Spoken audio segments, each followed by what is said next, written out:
Bernard, Selamat malam Pak Diki. selamat bergabung lagi dengan podcast Teratai di Jalan Hati Suci nomor 4 Kupang. Ya, Baik, Pak Bernard,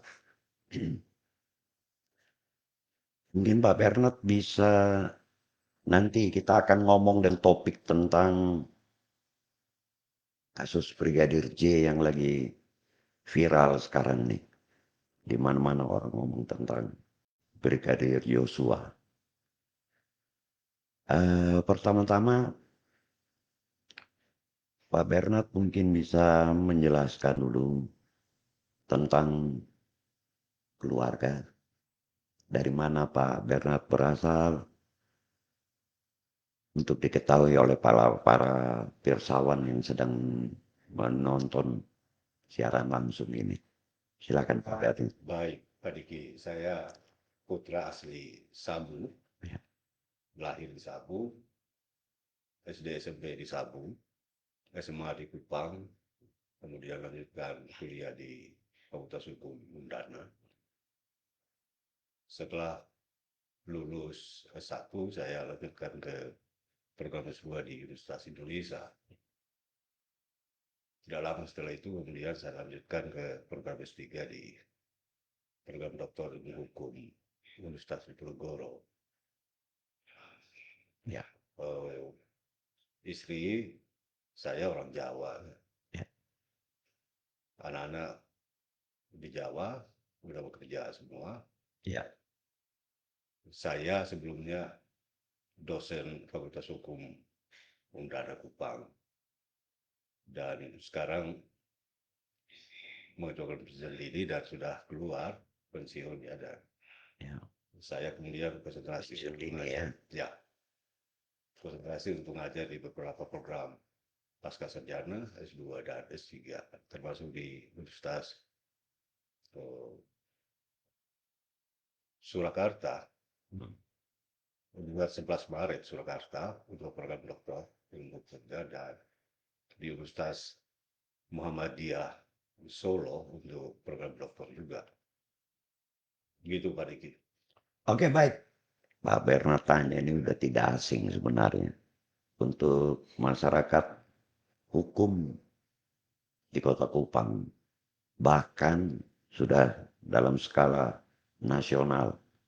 Pak Bernard sering kita baca dan kita dengar, kita baca tulisannya, kita dengar pendapat melalui podcast atau dan lain-lain.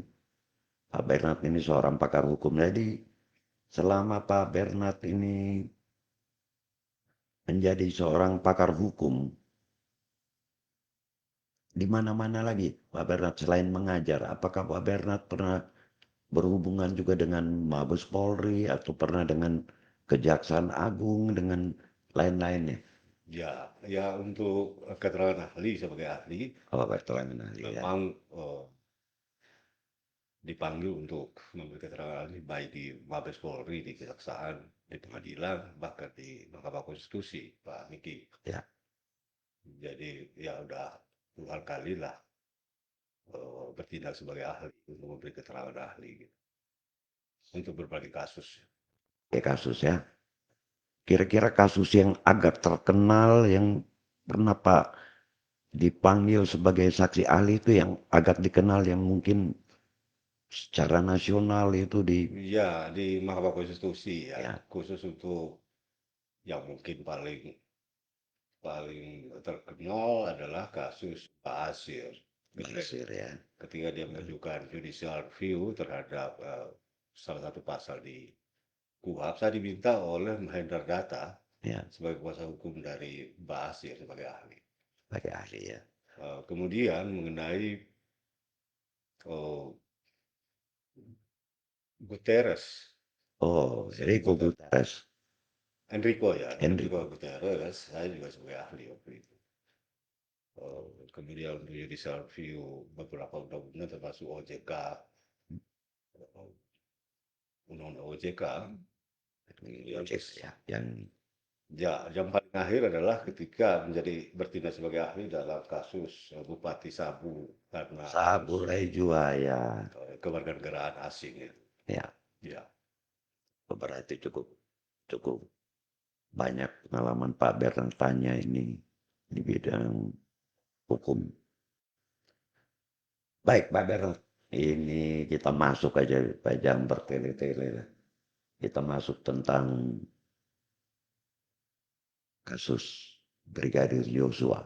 ya, Ini benar-benar Brigadir Yosua ini kasus pembunuhannya ini sangat begitu viral dan mendapat pandangan pandangan hukum ataupun ya, pandangan dari berbagai macam strata orang yang ada. Bahkan dengan kasus Brigadir Yosua ini, itu membuat berang banyak orang. Masalah di Polri, di tubuh Polri pun terguncang. ya.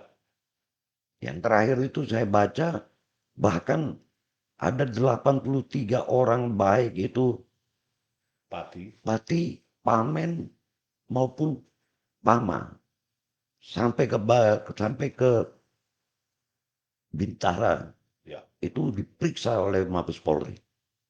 Ah, coba mungkin Pak Bernard bisa menceritakan sedikit bagaimana menurut pandangan kasus hukum ini Ya, di mata Pak Bernard sebagai seorang ahli hukum pidana. ya. Jadi eh, mengapa menjadi booming dan menjadi perhatian publik karena kasus ini sebenarnya kasus yang bisa dilakukan oleh orang-orang kecil, tidak harus orang besar. Tetapi pelakunya adalah orang besar, pejabat utama di lingkungan Polri. Dan semacam ada isu-isu intrik yang membumbuinya, baik menyangkut motif maupun mengenai kesadisan dalam eksekusi. Dan yang kedua adalah bola salju, menggelindingnya bola salju dari kasus ke tubuh Polri dan ke lingkungan lain. Yang ketiga, banyak pejabat dan orang-orang yang dianggap sebagai public figure ikut berkomentar dan memberi atensi besar, bahkan presiden. Presiden sendiri ya. Inilah yang membuat kasus ini menjadi sangat booming dan menjadi perhatian publik. Sensasional. Nah, ketika Kapolri membentuk satuan khusus untuk menangani kasus pembunuhan Brigadir Yosua ini, kita udah tahu waktu itu ini sampai diketuai oleh Wakapolri. Ya, Kita tahu sasarannya siapa yang mau di. Kalau cuma yang bunuh itu pangkatnya Barada ataupun Brigadir ataupun orang biasa nggak mungkin Wakapolri yang jadi ketua. ya, Itu kita udah tahu bahwa ini sasarannya pasti ada orang besar. Nah, Pak Bernard mungkin dari segi ini ya, dari segi pembunuhannya, penanganan pembunuhannya ini, itu kan melangkah dari pertama, bagaimana keterangan daripada Kapolres Jakarta Selatan yang banyak menyesatkan ya, para rakyat Indonesia pada saat itu. Satu pihak kesalahan itu mau ditimpakan kepada almarhum. Di lain pihak, dia ingin membebaskan diri dari kasus ini. Bahwa seolah-olah dia itu melaksanakan kejadian ini dia tidak tahu. Karena menurut keterangan bahwa pada saat itu dia berada di luar daripada TKP. TKP. Nah, ini cukup cukup ini ya Pak Bernard. Cukup membingungkan manusia hukum yang ada pada saat itu. Pakar-pakar hukum maupun sang penyidik. Karena sudah terjadi perusakan dan penghilangan bukti-bukti yang berada di TKP. Ya. Mungkin sedikit dari hal ini apa yang Pak Bernard bisa tarik dia punya kejadian dari kejadian ini. Ya, jadi orang kemudian memberi atensi khusus bukan saja karena adanya peristiwa tembak-menembak di rumah seorang pimpinan utama ya, di lingkungan Polri. Tetapi sebenarnya keterangan-keterangan yang disampaikan oleh pihak kepolisian itu penuh kejanggalan dan tidak make sense. Tidak perlu pendidikan khusus untuk menilai bahwa ini ada yang janggal. Kalau kejanggalan seperti itu ada yang disembunyikan dan ada satu hal yang sangat-sangat penting yang disembunyikan. Itulah yang kemudian orang penasaran. Tanya-tanya. Namanya penasaran itu akan menggelinding dia. Akan menyebar kemana-mana dugaan-dugaan yang A, B, C, dan seterusnya. Dan orang berspekulasi. Efek lain adalah penilaian publik terhadap polisi sebagai orang yang dipercaya untuk menangani kasus, kok keterangannya sulit diterima oleh akal sehat orang biasa. Itulah sebabnya mengapa kasus ini betul-betul mencuri perhatian publik dan membuat orang penasaran sampai saat ini. Sampai saat ini, ya, teruskan. Nah, apakah tindakan Kapolri ketika dia membentuk satuan khusus untuk menangani itu sudah benar? Sangat tepat, oleh karena tadi kejanggalan dan informasi yang tidak masuk akal itu ada satu hal yang cukup besar yang disembunyikan dan itu hanya bisa diusut dari dalam dengan bentuk tim khusus. Nah, betul. Karena kalau orang luar yang masuk aksesnya itu akan sangat susah. Betul. Maka harus bentuk tim internal yang dikepalai oleh seorang nomor 2 di kepolisian dan itu mempertaruhkan image dan penghargaan orang kepada wakil Wakapolri ya. Kalau dia tidak mampu mengungkap hal-hal yang sebenarnya orang luar bisa mengungkap sebenarnya, tidak perlu polisi kalau hal-hal seperti itu. Dan itu sebenarnya beban yang sangat besar untuk Wakapolri. Anda seorang jenderal membawahi semua unit yang ada di lingkungan Polri harusnya bisa mengungkap kasus sederhana seperti ini. Karena sebenarnya kasus sederhana tidak complicated. Dari sisi kriminologis, dari sisi hukum, tinggal saja kemauan baik untuk membongkar seluruhnya. Memang ada kendala teknis ketika TKP dirusak. Tetapi sekarang persoalan pengungkapan kasus tidak lagi konvensional dengan cara manual. Ada yang disebut sebagai scientific crime investigation, ya, CCTV, kemudian berbagai rekaman lewat media elektronik dan lain sebagainya bisa diakses. Sekarang teknologi bisa mengangkat kembali itu, membongkar alat-alat yang kita pakai sekalipun sudah dirusak. Jadi sebenarnya itu yang harus diandalkan. Ketika TKP udah rusak, jangan lagi konsentrasi pada cara kerja manual, tapi harus scientific. Dan itu yang dilakukan oleh tim khusus ini. Mereka berhasil sekarang untuk step by step mengungkapkan misteri dalam kasus ini. Dan kelihatannya ini sudah menuju kepada arah yang sebenarnya, pada tracknya sebenarnya. On the track. Dengan ditetapkan 6 orang tersangka, kemudian sudah dibawa kepada kejaksaan. Ya, jadi bisa lihat ada kecerdasan khusus dari tim ini. Ketika orang-orang yang diduga menjadi saksi kunci telah dibungkam oleh struktural, kemudian dikenakan pasal yang sangat mematikan, orang akan pada akhirnya survival pikirannya. Saya harus menjadi korban atau saya harus mengatakan yang benar. Dan ternyata mereka pilih yang kedua. Saya harus survival dan menyatakan hal sesungguhnya. Saya tidak mau menjadi korban hanya karena tekanan struktural. Oke. Itu dari sisi hukum yang kita lihat tentang kasus pembunuhan ya. Tetapi sebenarnya side effect-nya itu ada yang lain. Itu yang kita lihat sekarang bagaimana mereka hantam. Dan mereka minta untuk Kapolri mengundurkan diri.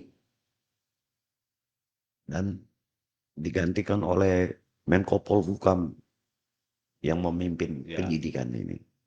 itu logika lompatan yang sebenarnya tidak realistis. Ya.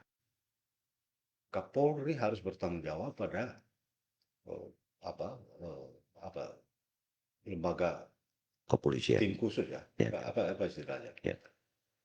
tim khusus untuk mengusut di bawah Wakapolri. Siapa di atas Wakapolri? Kapolri. Ya. Oleh karena itu menuntut Kapolri untuk nonaktif atau diganti saat ini tidak realistis.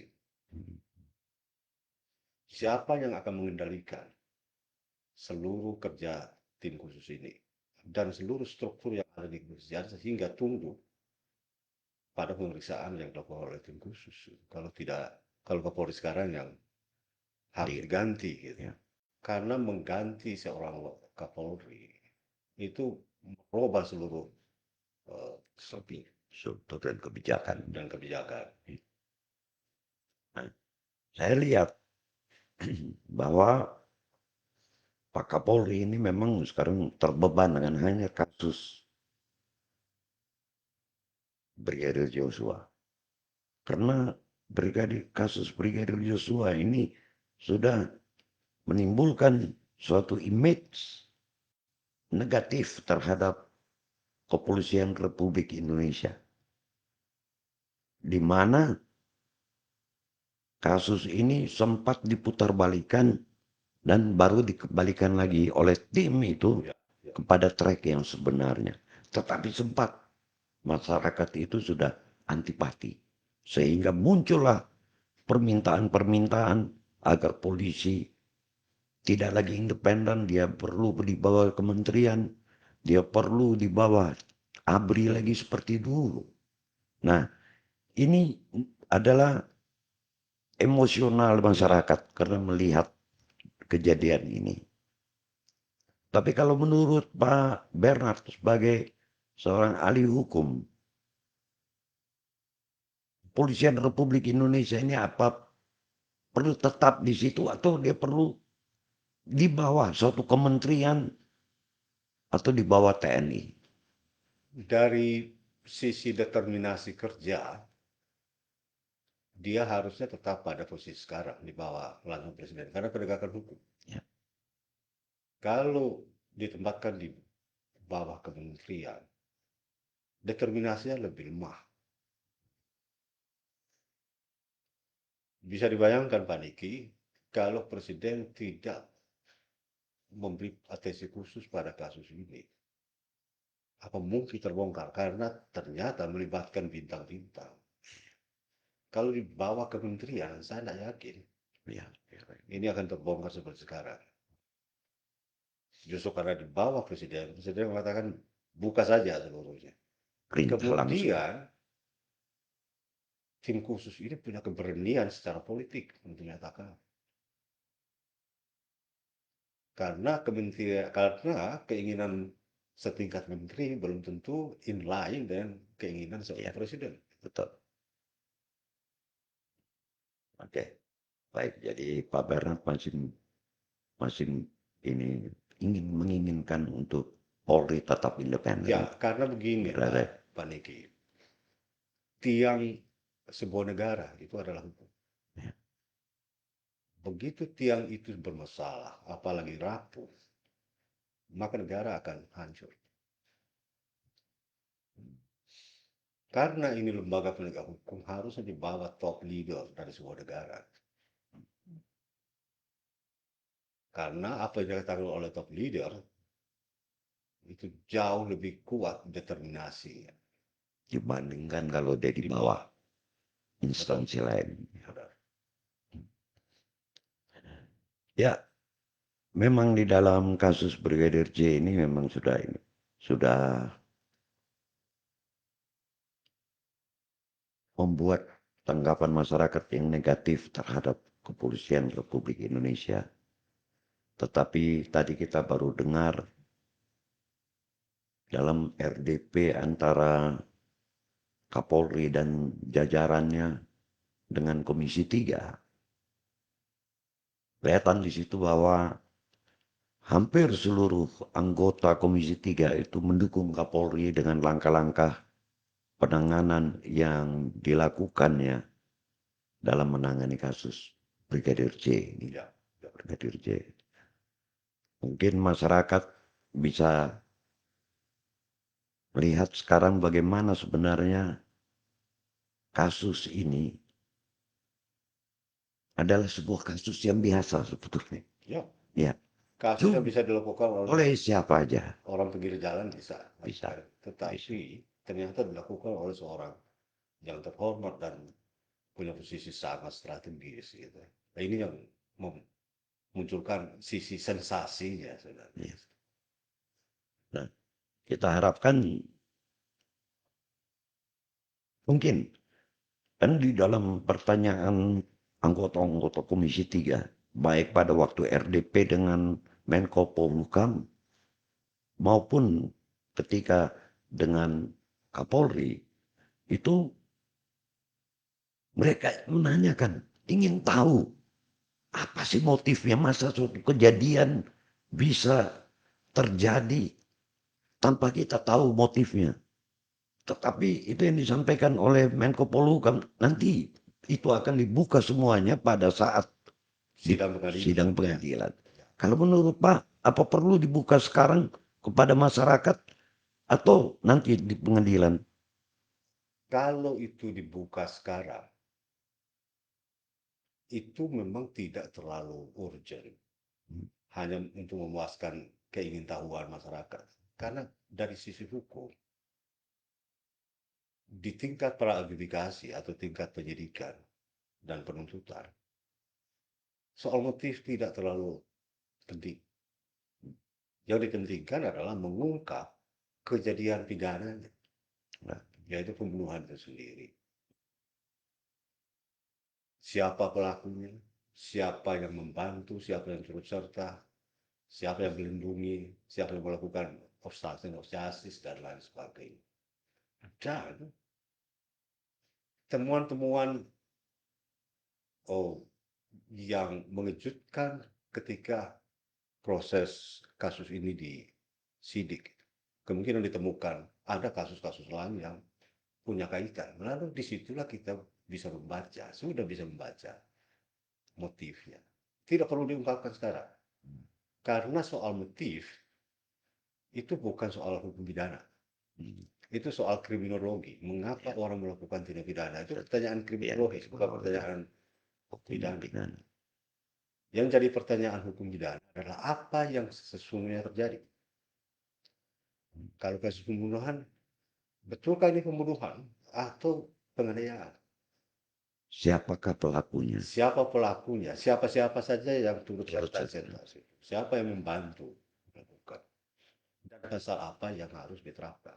Apakah pasal tunggal atau pasal berlapis dan lain sebagainya?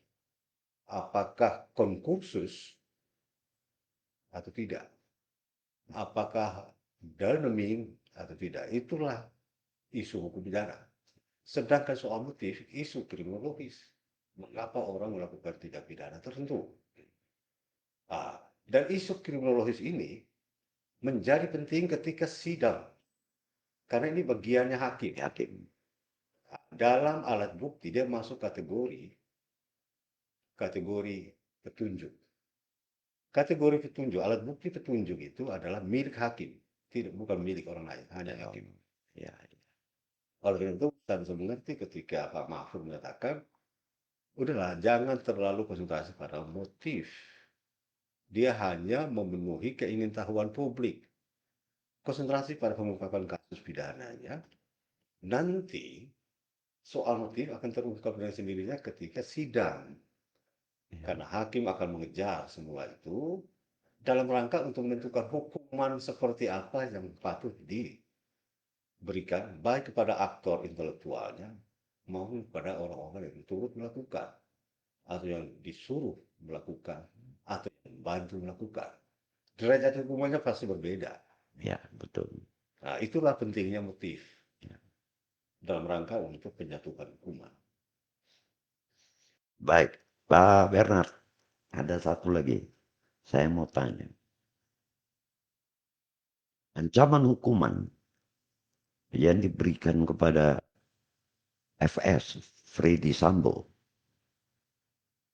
kok bisa ya sama dengan istrinya? Apa itu adil? Jadi begini, kalau dia kategorinya adalah denming atau turut serta, Ya.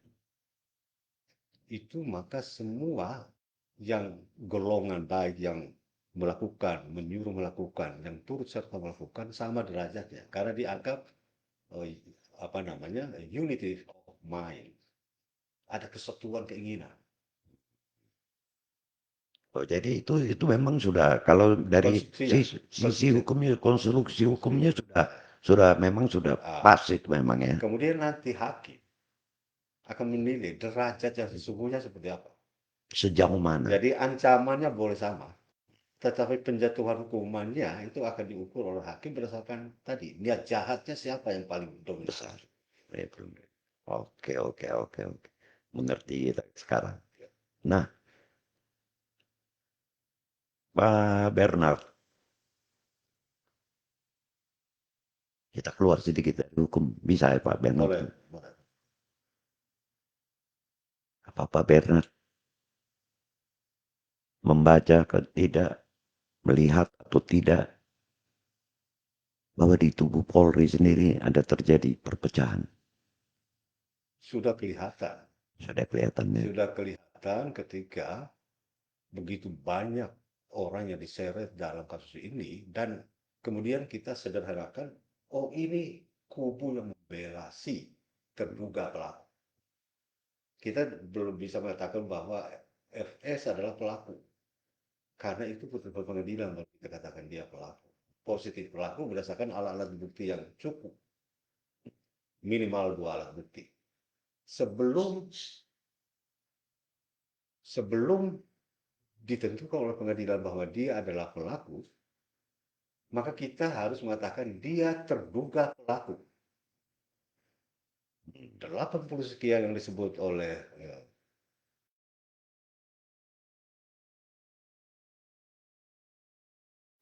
dan informasi-informasi yang mengejutkan dari yang kemudian sekarang menyebar di ruang publik tidak mungkin muncul dari luar, muncul dari dalam. Berarti ada juga yang berpestapora di situ. Dengan mudah mata telanjang kita bisa mengatakan ada friksi di dalam. Inilah yang berbahaya. Jadi tugas saya Pak Kapolri ini cukup berat. Sangat berat, tidak hanya menyelesaikan kasus ini, ini menyelesaikan friksi ini. Karena kita tahu kalau sudah friksi itu tinggal menunggu celah, dia akan dijatuhkan. Setiap orang yang naik akan dijatuhkan. Dan bagaimana kita bisa konsentrasi kerja dan sebuah organisasi bisa solid kalau di dalamnya adalah saling membunuh, saling menjatuhkan, saling gesek-gesek. Ini harus diselesaikan segera. Alasan apapun friksi itu harus diselesaikan. Ini tugas Kapolri yang sangat-sangat strategis. Di dalam tubuh Kapolri sendiri kita sudah tahu bahwa terjadi friksi. Ada mabes di dalam mabes. Ya. Dan itu bukan hal. Kalau kita lihat bagaimana hal itu diangkat di dalam RDP yang dilakukan dengan Pak Menko Polhukam, itu jelas.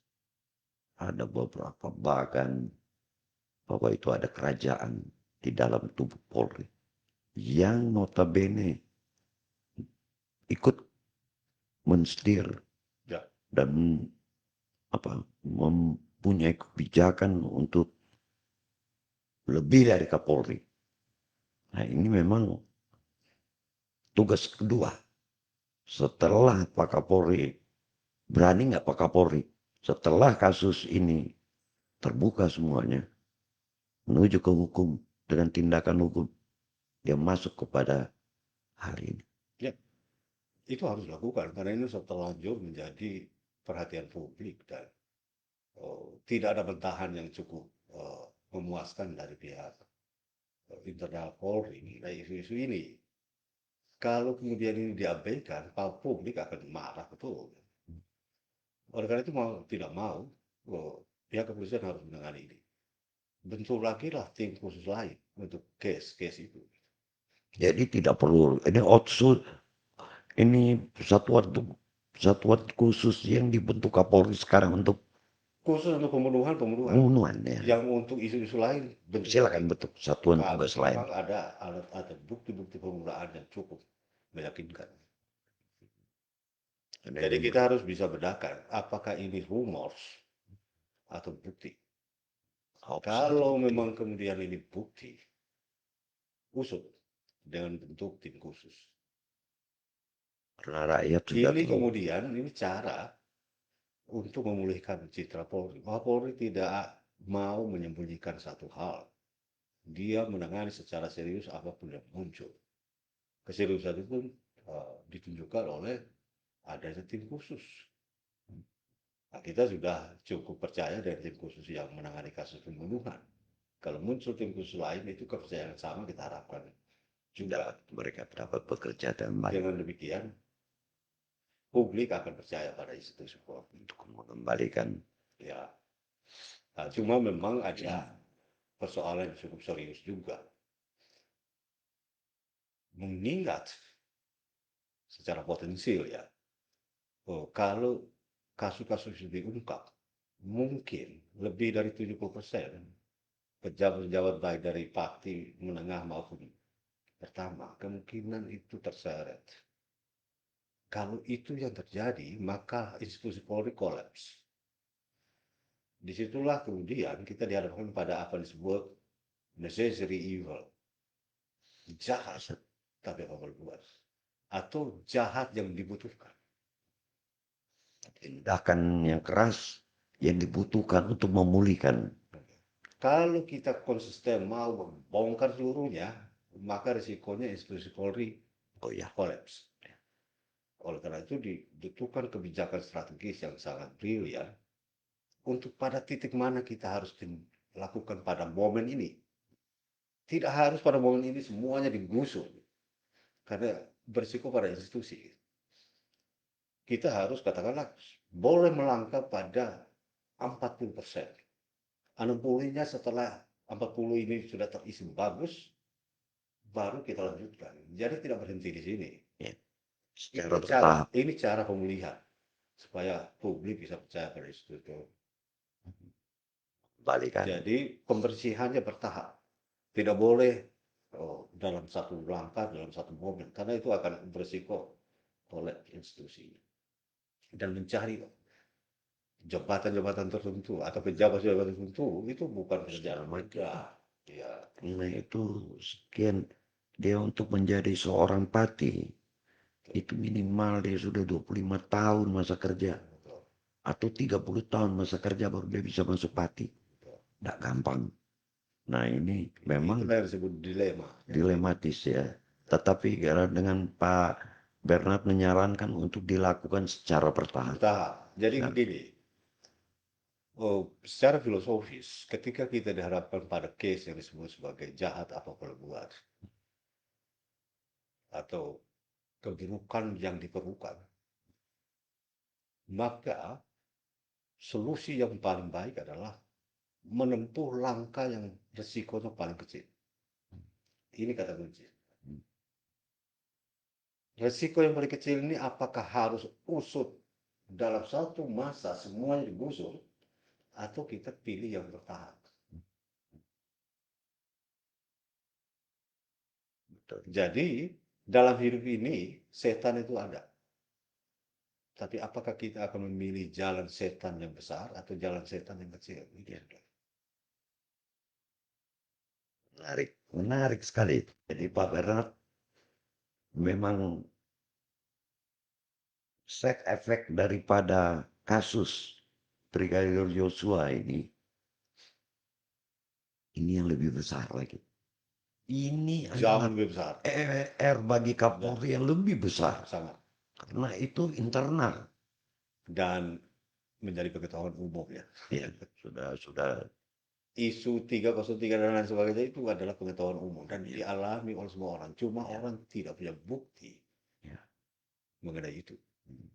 Tim khusus yang mampu untuk mengorek bukti itulah sebenarnya harapan publik. Kalau ingin pembersihan, bersihkan. Tetapi tidak harus pada saat ini. Bertahap 40%, 40%, 20%. Karena butuh dana baru untuk mengisi ini dan tidak bisa diturunkan atau out of the blue, Ya, tidak bisa tidak jatuh bisa dari jatuh, langit. betul.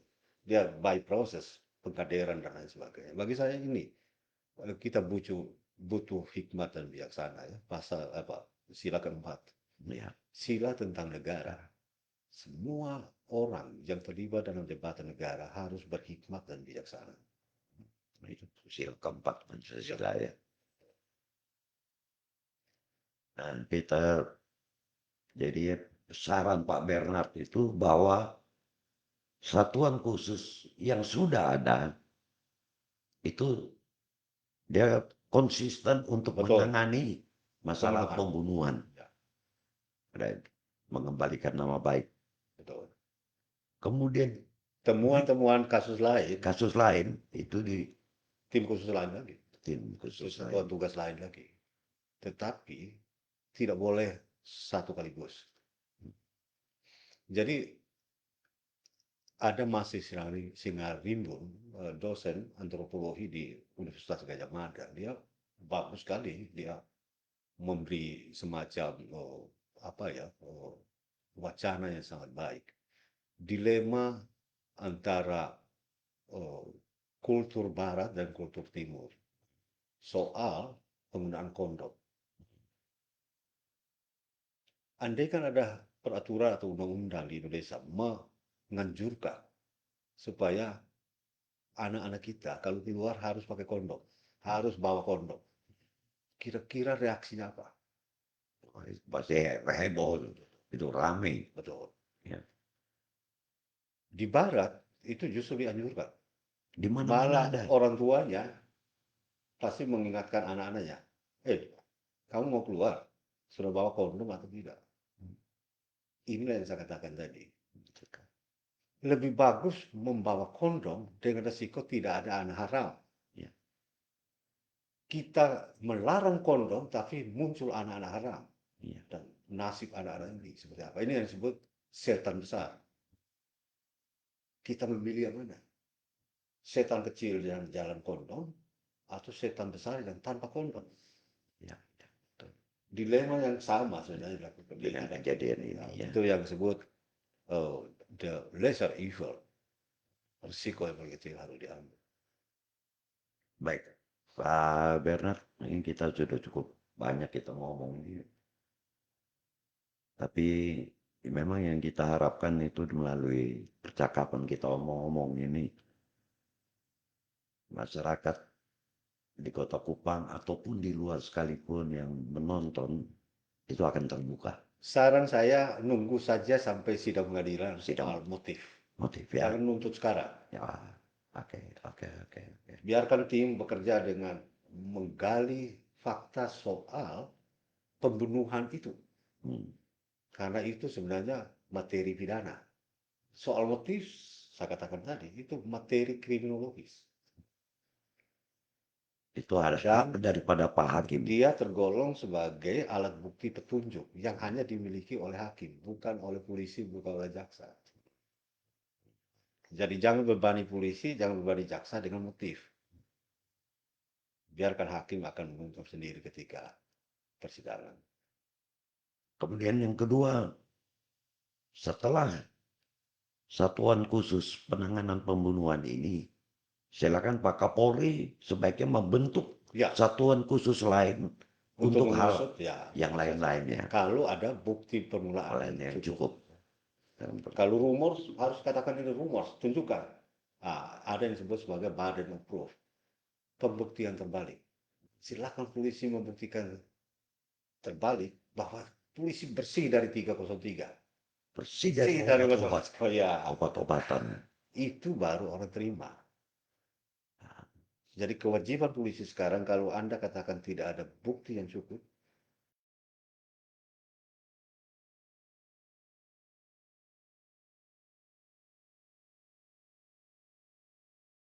Yang terakhir Pak Bernard, saya mau menanyakan sedikit tentang bapak dan mamanya terancam dengan 340, 338. Satu, itu ya, yang paling sudah terlama, sudah terakhir, tertinggi. ya. Ancaman tertinggi sudah. Bagaimana tuh ini tugas negara sekarang Jadi untuk begini, melihat anak-anak mereka. jadi begini, tidak hanya isu pembunuhan sebenarnya dalam kasus ini, baik itu dalam format pembunuhan maupun pembunuhan berencana.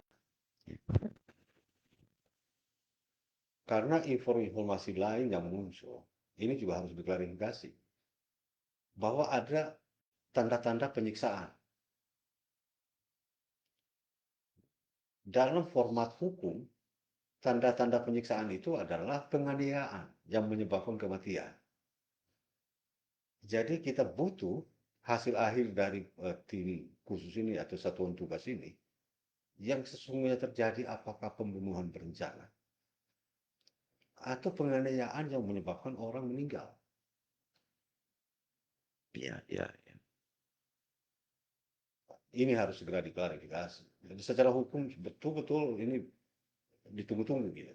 Ya, karena Kalau hasil delik umum pasti lebih sensasional soal pasal 340 ya, pembunuhan berencana. Tetapi ada fakta lain yang kita baca dari media ya. Kita bukan tim yang mengerti soal fakta sesungguhnya. Bahwa ada indikasi penganiayaan.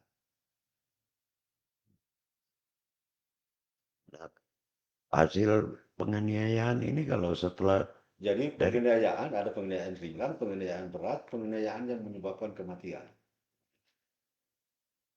Ini belum muncul walaupun isu tentang penganiayaan sudah ada. Pasalnya berbeda, ancaman hukumannya berbeda. Jadi kita tunggulah. Jangan buru-buru ke 340. tapi sudah ini oleh otopsi kedua itu tidak ada penganiayaan. Ah, kalau Luka-lukanya yang tetapi otopsi kedua menurut versi pengacara dari keluarga ya, justru belum memuaskan. ya, mereka masih terjadi ini. Ya, jadi bagi saya misteri-misteri seperti ini harus berhasil diungkap oleh tim khusus ini di bawah Wakapolri. Jadi nama besar Wakapolri itu dipertaruhkan untuk mengungkap seluruhnya sejelas-jelasnya seperti arahan Presiden. Sejelas-jelasnya bukan hanya menuju kepada FS saja sebagai terduga pelaku pembunuhan berencana aktor intelektual. Tetapi jangan sampai ada case penganiayaan yang menyebabkan kematian. Gitu. Itu juga harus diklarifikasi. Nah, Walaupun, itu walaupun autopsi kedua menyatakan itu. Autopsi pertama menyatakan apa? otopsi tidak ada penganiayaan. Ya, Nah, kalau beta lihat dari pasal yang disangkakan 340, 338 itu tidak termaktub di dalamnya unsur penganiayaan. untuk Itu sementara, ya, untuk sementara kita terima itu hasil kerja. Tetapi bagaimana dengan keterangan dari eh, pengacara. pengacara keluarga? Ada lidah yang apa, ada yang patah tulang kemudian. Cari-cari patah ya. Itu penganiayaan. Ya. Entah penganiayaan pada saat dia masih hidup atau dilakukan setelah dia meninggal. Kalau dilakukan setelah dia meninggal, maka tetap ada pembunuhan di situ. Hanya karena perbuatan sadis. Ini akan menambah Sadis ya. Perasaan hakim untuk menyatakan maksimal hukuman. Hmm. Tetapi kalau itu dilakukan pada saat dia masih hidup, kategori penganiayaan. Ini pembunuhan. Kalau dari laporan CCTV bahwa jam 15 sekian itu si korban itu keluar dari rumah pribadi Jan Sambo Hmm. 15 sampai 15.40. Kemudian jam 15.53, 54 atau 53 itu sudah datang mobil Jenazah. jenazah. Berarti diperkirakan dalam jangka waktu 13 menit pembunuhan itu. Berarti penyiksaan agak kecil kemungkinannya. Ya, Berarti dia dor langsung. itu apa ya?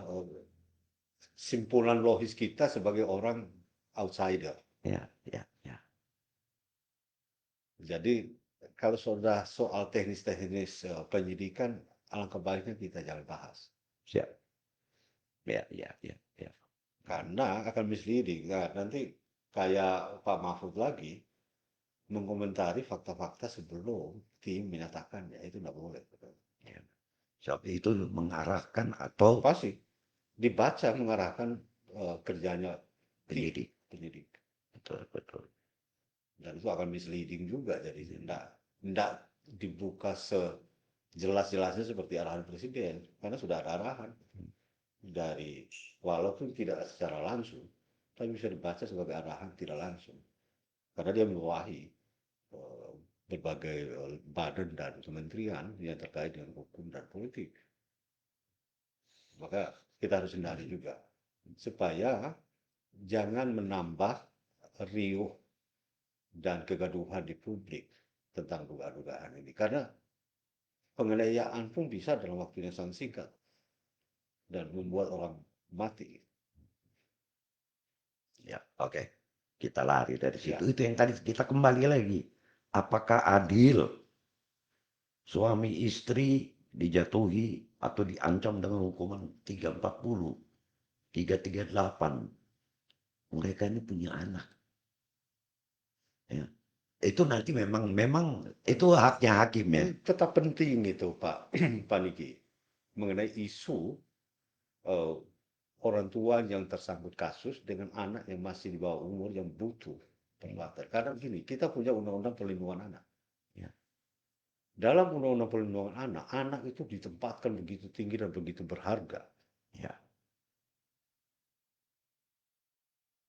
Di sisi lain, ketika terjadi kasus yang menimpa orang tuanya, anak ini menjadi terlantar. Apakah masih kita katakan ini masih dalam koridor perlindungan anak ketika dia dibiarkan terlantar?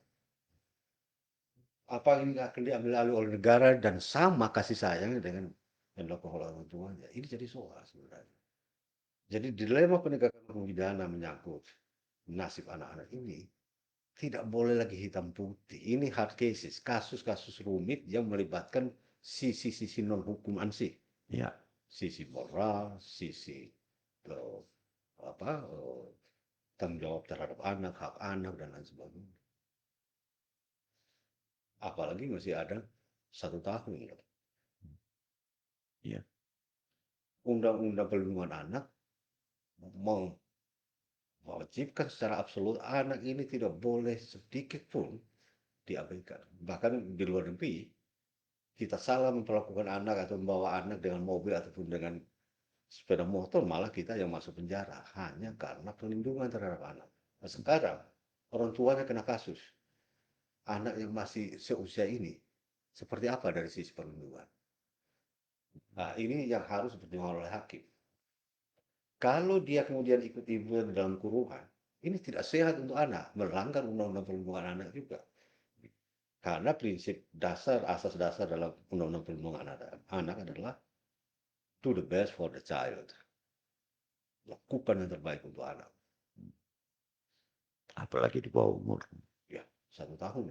Ya. Satu Nah, tahun setengah. ini perenungan dalam berhukum kita di Indonesia. Ini dilema namanya. Jadi hakim tidak bisa tutup mata, kita pun tidak boleh tutup mata dan menyatakan ini orang tuanya jahat dan oleh karena itu dihukum mati. Soal anak dibiarkan, enggak boleh. Anak ini diberi perlindungan khusus oleh negara dan ada undang-undangnya. Dan itu sudah terlihat Pak Seto sudah Jadi menuju di situ. lagi-lagi kita kembali ke sila keempat, hikmat dan kebijaksanaan. Kebijaksanaan. Baik Pak Bernard, jadi ada beberapa kesimpulan yang saya ambil dari perbincangan ini. Bahwa yang pertama, Pak Kapolri dan jajarannya dalam menangani kasus pembunuhan ini sudah on the track. On the track, ya. On the track. Kemudian yang kedua, side effect daripada pembunuhan ini Sangat besar. Sangat besar karena itu Pak Kapolri perlu membentuk lagi satu tim-tim tertentu sesuai dengan kasus yang Tugas. muncul yang ditemukan. Nah, Kalau itu cukup bukti ya, atau memiliki minimal bukti-bukti yang kuat bahwa ini terjadi tindak pidana. yang kedua. Yang ketiga, bahwa negara bertanggung jawab terhadap anak-anak Ya. daripada tersangka ini. Anak itu dalam undang-undang tentang peradilan anak itu 18 tahun. Ya. Di bawah 18 tahun itu anak. Ya. Faktanya ada yang 1 tahun. Mungkin ada yang Masih SMA. Ya, betul. dan lain sebagainya. Jadi terima kasih Pak Bernard sudah membuka pandangan daripada masyarakat yang selama ini ikut mengikuti kasus daripada pembunuhan Brigadir Yosua. Sama-sama Pak Niki. Acara-acara seperti ini adalah edukasi. Edukasi ya, belajar. Kita jangan membuat gaduh, menambah gaduh. Gitu. Betul. Kita harus beri pembelajaran edukasi sosial. Karena yang berpeluang untuk menikmati pendidikan hukum secara formal ke fakultas hukum itu hanya 0,000 sekian persen dari penduduk Indonesia. Kebanyakan orang belajar hukum lewat seperti ini. Ya. Lewat peradilan, lewat proses penyidikan, dan acara-acara live seperti ini atau media sosial. Jadi kita punya tanggung jawab moral untuk mendidik masyarakat supaya jangan terseret arus-arus yang tidak perlu. Gitu. Baik, Bung Bernard Panya sudah mau singgah di sini di podcast Teratai. Kami senang. Mungkin nanti untuk waktu mendatang kita akan ketemu lagi. Terima kasih Pak Bernard. Sama-sama Pak Niki. Salam untuk keluarga. Salam juga untuk semua pemirsa.